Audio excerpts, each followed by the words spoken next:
खड़क सिंह के खड़कने से खड़कती हैं खिड़कियां। दोस्तों, आपने ये मकौला शायद अपने बचपन में सुना होगा, और अगर सुना है तो शायद आपको इसका पस मंज़र मालूम ना हो कि इस मकौले के पीछे क्या दास्तान है। तो आज की इस ऑडियो स्टोरी में आपको बताएंगे कि खड़क सिंह कौन थे और ये वाक़या उनके साथ किस तरह से जुड़ा हुआ है।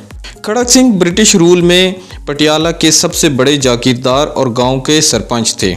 एक दिन अपने मामूलात से तंग आकर अपने भांजे के पास पहुंचे और कहा कि मुझे किसी शहर में सेशन जज लगवा दो। मैंने सुना है कि वहां पे एक कुर्सी जज की खाली है। याद रहे कि इन दिनों किसी भी सेशन जज के लगवाने की ऑर्डर अंग्रेज़ वाइसराय दिया करते थे। भांजे ने जब ये सारी गुफ्तगू सुनी तो वो ज़रा मुस्कुराए और कहा कि मामू जी, आप तो पढ़े हुए नहीं, तो आप जज कैसे लगेंगे। बहरहाल खड़क सिंह के इसरार के ऊपर उन्होंने एक ख़त यानी चिट्ठी लिखवाकर वाइसराय के लिए भेज दी और मामू को कहा कि ये चिट्ठी ले जाकर वाइसराय को दें।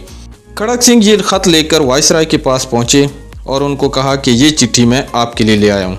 तमाम चिट्ठी पढ़ने के बाद अंग्रेज़ वाइसराय ने पूछा, आपका नाम? खड़क सिंह। आपकी तालीम?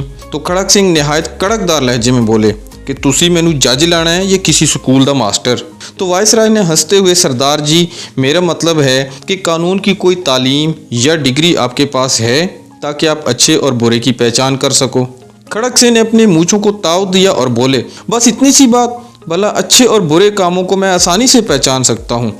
क्यों मैं गधों की तरह अपने ऊपर किताबें उठाऊं?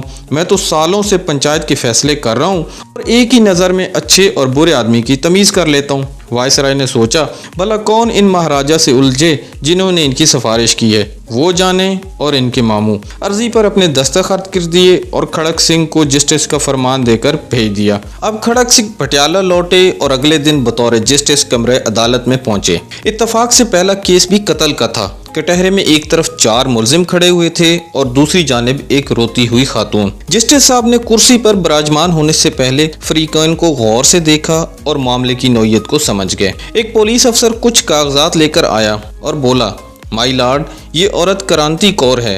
इसका इल्ज़ाम है कि इन 4 लोगों ने इसके शौहर को कत्ल किया है। जस्टिस खड़क सिंह ने औरत से तफसील पूछी। औरत बोली, सरकार, दाएं जानिब वाले के हाथ में बर्छा था और बराबर वाले के हाथ में दरांती और बाकी दोनों के हाथों में सोटे थे। ये चारों कमाद के खेत से बाहर निकले और मेरे शौहर को मार मार कर जान से मार दिया। जस्टिस खड़क सिंह ने चारों को गुस्से से देखा और बोले, क्यों बदमाशो, तुमने बंदा ही मार दिया? दाएं तरफ बंदे ने कहा, नहीं सरकार, मेरे हाथ में तो एक कस्सी थी यानी बेलचा था। दूसरे ने कहा, मेरे हाथ में दरांती थी। हम तो सिर्फ बात करने के लिए गए थे और हमारा मकसद इसको मारना बिल्कुल भी नहीं था, बल्कि हम तो उसको समझाने के लिए गए थे। खड़क सिंह ने गुस्से में इनकी तरफ देखा और बोला, जो भी था, बंदा तो मार दिया तुम लोगों ने। और फिर कलम पकड़कर कुछ लिखने लगे तो अचानक एक काले कोट वाला शख्स उठा और कहा, जनाब, ये कत्ल का मामला बहुत पेचीदा है। ये एक ज़मीन का तनाज़ा था। जिस ज़मीन पर कत्ल हुआ है वो ज़मीन भी मुल्ज़मान की है। भला मकतूल वहाँ क्या करने गया था? जस्टिस खड़क सिंह ने पुलिस अफसर से पूछा, ये काले कोट वाला कौन है? तो पुलिस वाले ने बोला, जनाब, ये इन चारों का वकील है। पुलिस वाले की ये बात सुनकर खड़क सिंह ने कहा, अच्छा, अगर ये इनकी तरफ से बोल रहा है तो इसका मतलब है ये इन्हीं का बंदा है।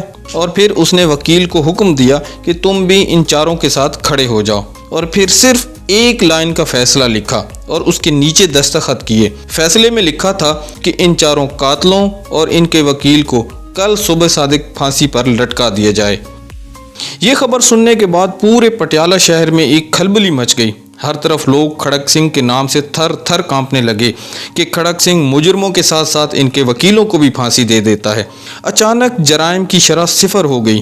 कोई वकील किसी मुजरिम का केस नहीं लेता था और जब तक पटियाला में खड़क सिंह जज रहे, रियासत में अमन रहा और इसके आस पड़ोस के लोग भी अपने केस खड़क सिंह की अदालत में लाते और फौरी इंसाफ लेकर जाते थे। दोस्तों, इस वाक़े में दौरे हाजिर के पढ़े लिखे जजों के लिए भी एक गहरा सबक है। ये अगर फौरी इंसाफ हो, इंसाफ सस्ता हो, तो यकीनन किसी भी शहर या मुल्क में जराइम की शरह को बाआसानी सिफर पर लाया जा सकता है। दोस्तों, अगर ये वीडियो पसंद आई है तो इसको एक लाइक दे दें, चैनल को सब्सक्राइब कर लें और घंटी के निशान को ऑल पर सेट कर दें ताकि आने वाली नई वीडियोस के नोटिफिकेशन भी आपको आसानी से मिलते रहें।